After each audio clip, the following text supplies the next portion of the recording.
Does anyone want to ask anything or comment on anything? Especially your comment about then the language etc was more they meant what they meant rather Yes, than I mean, yeah. intellectualized. I suppose that can be seen in the whole development of seminaries and the colleges etc.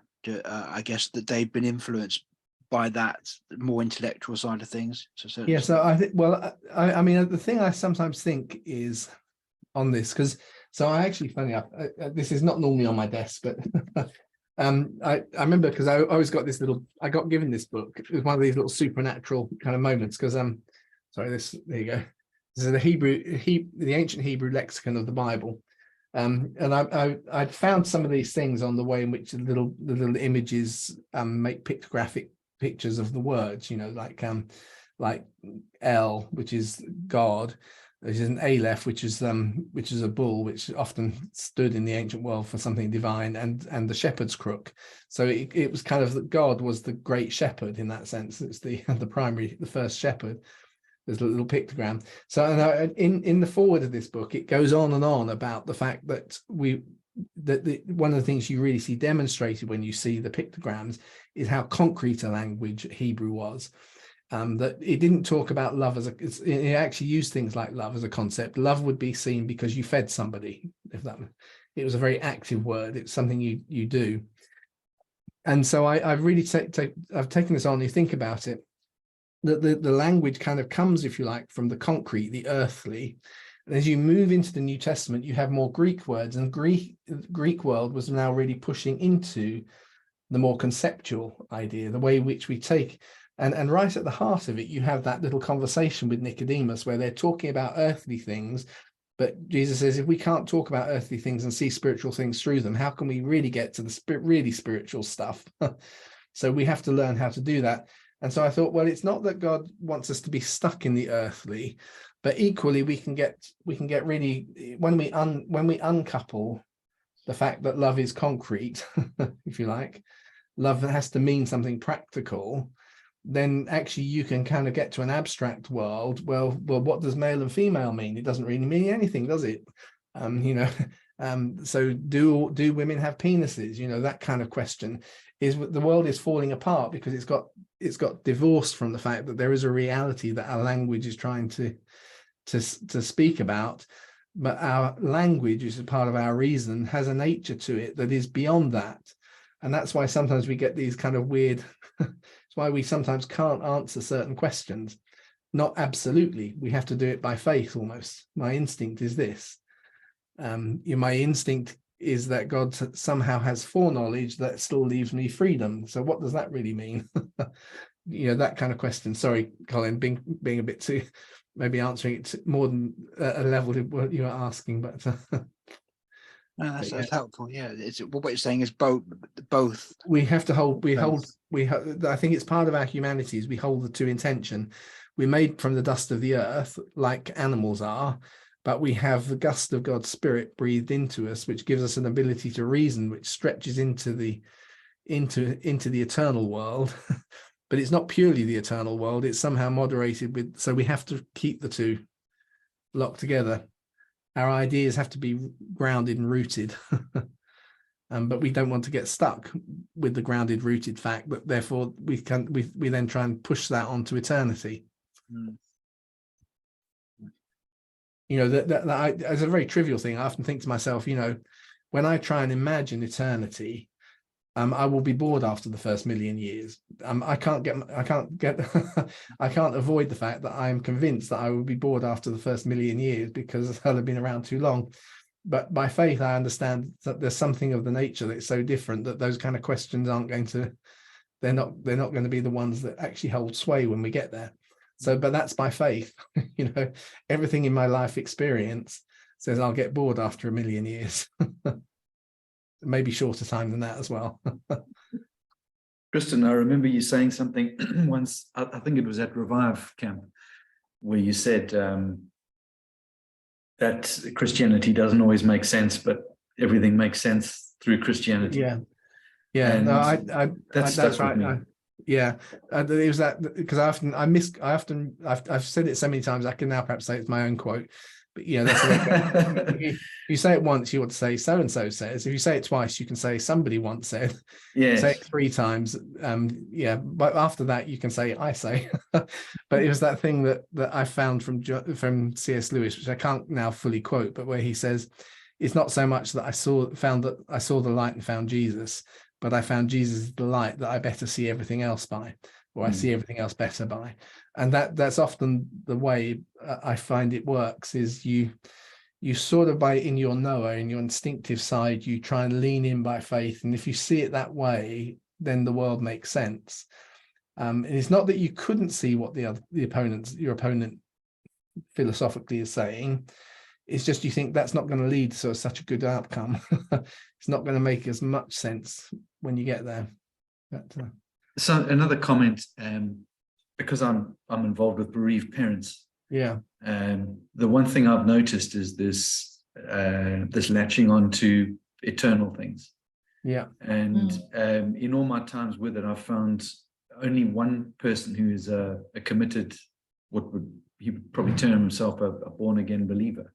Yeah. And yet amongst all of them, there's this unanimous thing, and they refer to their babies as angels, which I don't particularly mind. But it's this kind of sense of eternity.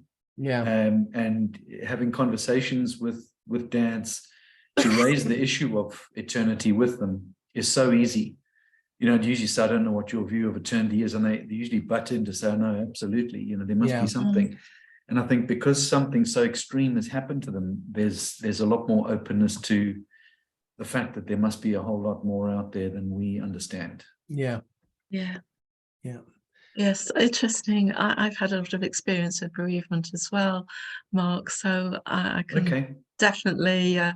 I used to work for Jigsaw Southeast, which was with bereaved children and their families, and I found it a great opener for faith, because in many contexts you can't talk about God, but when it's death, suddenly God is someone to latch onto.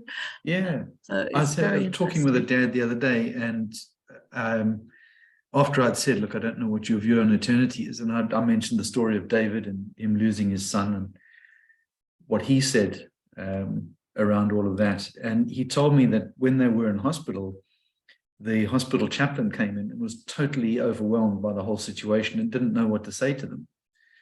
And he said, there's nothing in the Bible that references this, and I don't know what to say. And to think that in a situation like that, it's so extreme that even a chaplain can't find a reference to comfort someone. And so in those sorts of extreme situations, I think somebody is open to receiving some good news about or being open to accept the potential of eternity. Yeah, definitely. Yes, I've actually written a book on grief. You have, really, Barbara? On my own experiences, you might be interested. It's called Time to Say Goodbye. Excellent. I would love to have a read. Any material on that is very valuable. Okay. Send me some info. I'll send you a message now with my email. Yes, give me your email or something. Okay, thanks, Bob. There you go, brilliant. So, and I think, it's a much more, it's a very, as I say, it's a current question, in that right at the beginning, before everyone, as we were all turning up, and we were talking about how the sort of some of the transgender and sexuality issues are dividing churches and so on. And because, but actually there is this whole issue, therefore, in these things of what is truth and what is right, and so on.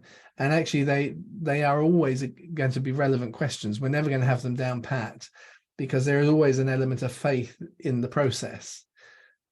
So there's often going to be those things, when Mark was just sharing there, because of the stuff, because I did all of the stuff with the sort of psychological development side of things, you read an awful lot that allows you to answer questions without reference to the spiritual. And yet what I've found on a personal level is there's a kind of a logic there, but it does not feel, it doesn't have the quality to it that life has to it. If that makes sense. It feels like it's the mechanical clockwork way of trying to answer this same question, and life doesn't actually always feel of that nature. And so although we can't sometimes articulate it, I think that's very often what you find in the average person, which is, I can understand that maybe your intelligence was a bit like, you know, when Siri talks to me and it sounds like it's a real human, but I know it's just a machine kind of counting numbers and throwing random things out. It has no understanding, but I don't think that's the same quality I experience when I meet a person. Therefore, I don't believe the person was just simply the mechanics and so on and so forth. And fundamentally, I think we'll never ever get away from that question. There'll always be sophisticated answers that if you read too much of them, like I would find, you kind of go, well, I'll start tending towards this way. But as I get down there, you start thinking, yeah, but that doesn't feel right. And so someone like me who kind of who likes to play around with reason and see how far you can go, it's very frustrating when you realize there is always a kind of a qualitative layer which transcends reason. Or I like to encourage myself now with the fact when it talks about the peace of God which surpasses understanding, there is something about coming to terms with my inability to fully understand the world out of which my reason flows, which is the spiritual world, or the eternal world, the eternal kingdom. And I recognize I won't ever get a full answer on that, so I have to live comfortably now within my limitations. But actually, that's quite an encouraging place to be, because there'll always be, you know, there'll always be people who can't see as much as I can see, and they have to do it by faith. Equally, there'll be others who can see more than me, but they'll never know everything. So in the end, we're always in a place where we have to accept something as our kind of faith position. But, yeah, it's interesting because on this, with this subject at church, I actually did a presentation using that those words from Jesus about being in error because you don't know the scriptures or the power of God. And I actually took that as a, you know, a way that we can fall into error as a principle sort of thing. I don't know how legitimate it is to take those words, but I just felt God speaking to me, and whether that can be used generally. But I think you I mean, I should have taken longer on that verse actually, Barbara, because you're right. It's got a nice focus in it, which is you're wandering all over the place. You're in error because you don't know the scriptures. So that would actually, there's stuff that you could know, because I'm going to show you one in a minute. If you'd seen that verse and thought about it, it would have drawn you back in. But even if you got that right, but then beyond that, also there is a sense in which we don't fully understand actually the nature and power and everything else. We don't fully understand God, and so we're always going to be therefore dependent in one sense in that receptive place. I'm keeping an eye on the time because I have to get straight off from here to a budget meeting for something. So I need to get going by 2. But would anyone else like to ask a question in the last couple of minutes or make a point?